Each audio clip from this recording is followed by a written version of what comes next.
Hello, I'm Simon Whistler. You're watching the Today I Found Our YouTube channel, and in the video today we're looking at why people are so much taller today than they were historically.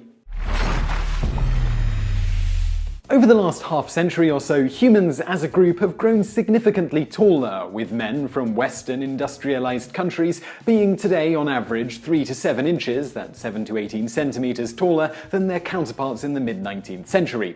So why have humans gotten so much taller?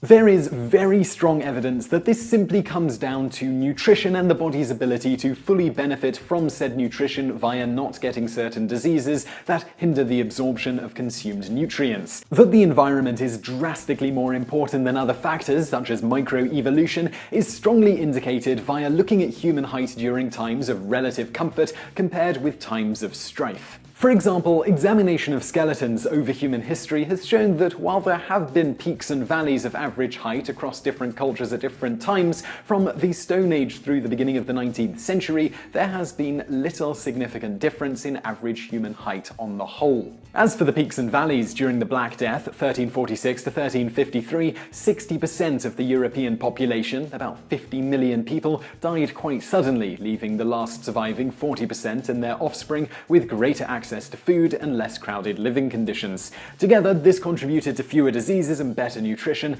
and as a result, people in the 15th and 16th centuries in Europe grew rather tall. In fact, in England, the average man was only about 1.5 inches, 3.81 centimeters shorter during this time compared with the average Englishman today, about 5'9 or 175 centimeters. 17th century Europe, however, was a mess, with cold winters from the Little Ice Age limiting crop production, civil war in England, Louis XIV's expansionary aggression, and the 30 Years' War. As a result, human health and height suffered, with the average Frenchman reaching only about 5'4", 162 centimeters. Not coincidentally, why Frenchmen popularized wearing high heels around this time, a practice that women would later adopt and men largely abandon outside of horse-riding boots. Faring little better during the 18th and early parts of the 19th century, many Western Europeans lived in dirty, disease-ridden slums that prevented them from increasing significantly in height, with men across Europe in 1850 only reaching on average about 5'5", 165 centimeters.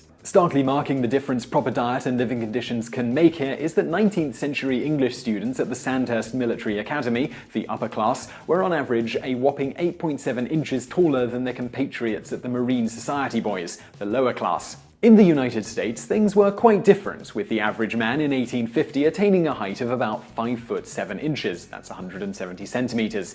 In fact, on average, people in the US remained taller than their European counterparts from the Revolutionary War through World War II, with a slight dip during the Second Industrial Revolution. It is thought that American height dominance during this period was due to having a relatively resource-rich environment, where, with the largely privately owned, agriculture-based society, many had easier access to a wider variety of nutrition sources than was common in places like the UK, where a very small percentage of people owned much of the land being farmed and much higher population densities existed.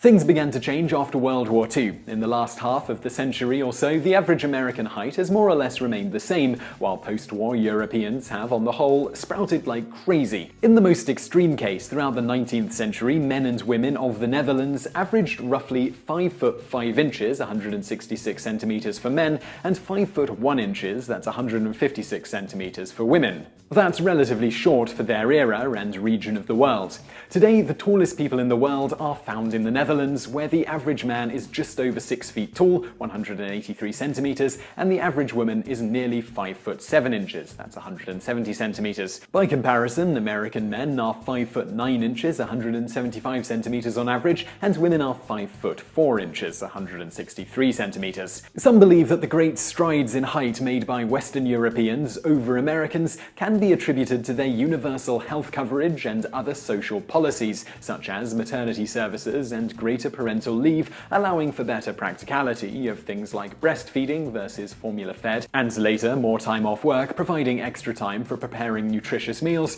rather than relying on fast food and other quick, high-calorie, low-nutrition junk foods. Further, the so-called overnutrition prevalent in the US, combined with lack of physical activity leading to widespread obesity, has also been noted for its negative effects on growth hormones and metabolism, limiting the ultimate adult height somewhat.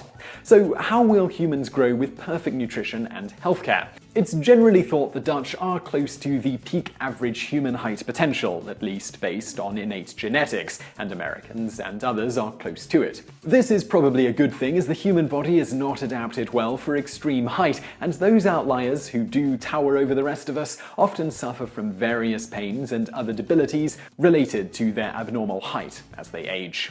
So I really hope you found that video interesting. If you did, please do give us a like below, and don't forget to subscribe if you haven't already. Also, if you enjoyed this video, you'll probably enjoy some of the other videos which are over there on the right, so check those out, and thank you for watching.